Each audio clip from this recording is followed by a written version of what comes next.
Orhan İnandı'nı Kırgız menен Kırgızdın гражданы менен салыштырбагыла. Orhan İnandı başka mamlekette, başka elde жасаган кылмыштар үчүн жооп берип атат. Кыргызстанда жасаган кылмыштар үчүн жооп берген жок азыркы күндө. Orhan İnandı siz айтып атпайсызбы? Бардыгы эле кыргызстандыкты ушинтип башка мамлекетке көчүп кетти деп айтасызбы деп. Жок.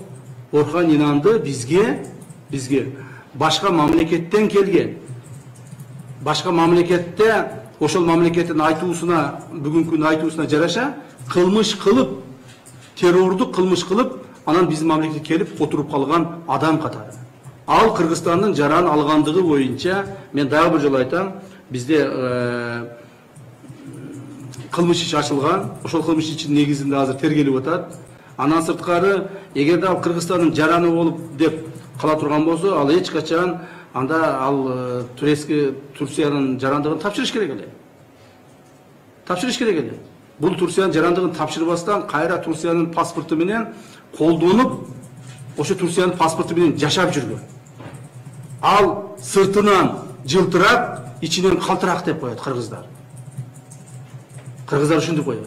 То есть сыртынан ал кыргыздын гражданимен деп жүрөт, а ичинен чөнтөгүндө Турциянын паспорту менен ошо Турцияга кайсыл бир ситуация өзгөрүп кетсе, кайрадан кетип калам деген максатта өздөрүнүн жумуштарын аткарып жүргөн граждандар болгон.